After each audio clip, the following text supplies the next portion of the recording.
también para pronunciarme sobre este juicio ciudadano 1243, haciendo la aclaración de inicio que en estos temas de paridad es difícil salir bien librado si uno no comparte la visión completa, pero sí quiero dar algunos elementos y lo hago con mucho respeto y sobre todo con una profunda convicción del principio de paridad e igualdad en torno al caso concreto que estamos analizando. ¿Y por qué lo hago? Porque creo que es importante entender, a mi modo de ver, cuáles son algunas de las motivaciones de por qué el proyecto que nos presenta el magistrado presidente concluye, pues básicamente señalando que es válida la convocatoria que emitió la Junta de Coordinación Política del Senado de la República el pasado 10 de septiembre y también el proceso de registro que se efectuó en la misma sede parlamentaria.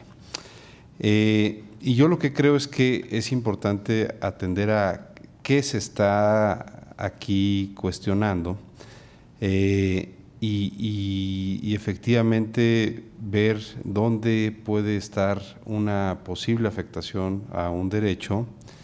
y dónde, por supuesto, puede estar alguna cuestión deseable de cara a algo que sea más acorde conforme a los nuevos estándares en materia de paridad. Y yo lo que alcanzo a observar es que de la cuenta que ya se nos ha dado, y particularmente en lo que tiene que ver con la convocatoria, pues la convocatoria precisamente lo que hace es que establece una serie de requisitos para efectos de todos aquellos, en plural, es decir, todas las personas que desean concursar para el cargo de magistraturas electorales locales que están vacantes, puedan participar. Y dicho documento, dicha convocatoria que fue pública, pues básicamente lo que establece es un catálogo de requisitos que por supuesto fue lo que hace un momento resolvimos en torno a la legalidad de dichos requisitos y mismos que fueron algunos impugnados en torno a que si dichos requisitos eran válidos, si eran estrictamente lo que la norma marcaba, si había facultades del Senado de la República en añadir otros requisitos en perspectiva de mayor certeza, y así sucesivamente, inclusive si eran proporcionales o no a pues lo que a la convocatoria misma para los cargos. Creo que pasando ese punto, que me parece que no es menor, que es la legalidad de los requisitos, con lo que nos encontramos, pues básicamente es con una pregunta, y es si dicha convocatoria cumple con el principio de igualdad, básicamente en lo que tiene que ver con sus dos aspectos, la formal y la sustantiva. Y desde el punto de vista que creo que es el importante en este aspecto, o no porque el otro no lo sea, sino que es el aspecto pues importante para poder desentrañar si habrá o no una composición igualitaria en torno al acceso que pudieran tener tanto hombres como mujeres. Creo que nos tenemos que concentrar en el punto sustantivo,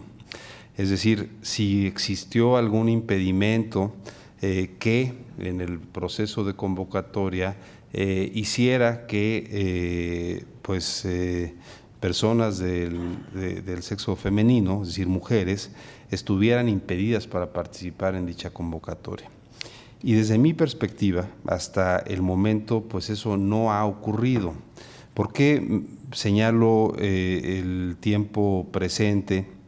Porque me parece que, por supuesto que este principio, que hoy es un principio constitucional, que a este tribunal le corresponde velar,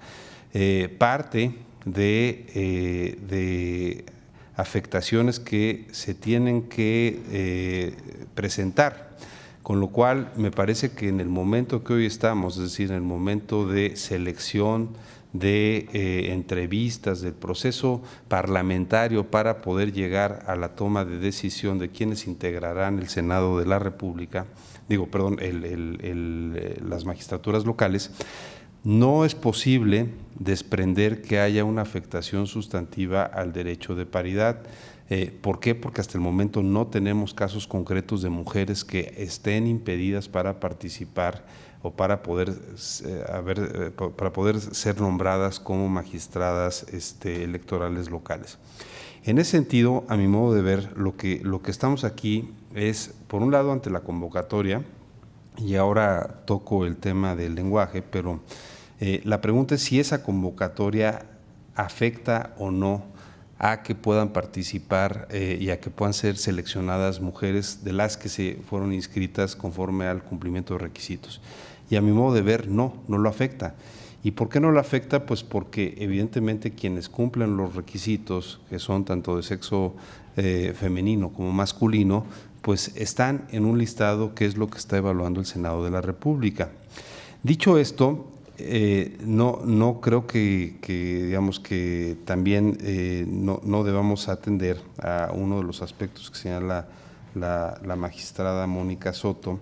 es si cada órgano del Estado, que coincido plenamente, tiene que velar por un lenguaje más inclusivo,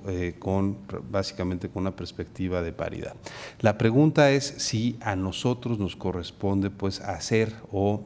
sugerir que ese sea el lenguaje a partir de si se afecta o no se afecta a derechos. Yo veo difícil poder sostener que si no se afectan hoy en día derechos, podamos establecerle al Senado de la República pues una obligación de cómo deben ellos emitir sus convocatorias. Creo que entra en un ámbito no por eso menor de responsabilidad en torno a una visión de paridad, pero también creo que en el Senado de la República, como en este tribunal, existen instancias, y si mal no entiendo, existe una comisión de género en el Senado de la República que tendría que hacer pues ese trabajo,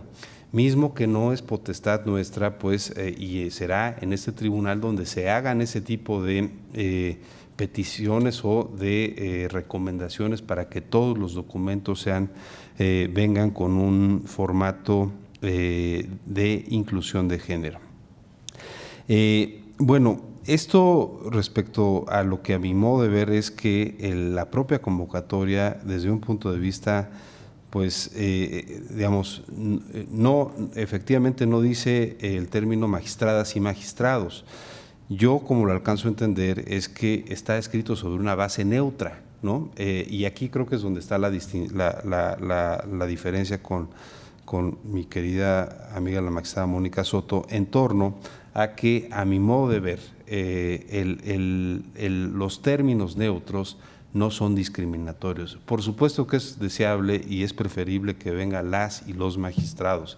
pero el término las personas, los ciudadanos, eso pues son términos neutros. Eso no lo digo yo, lo dice la Real Academia de la Lengua. También,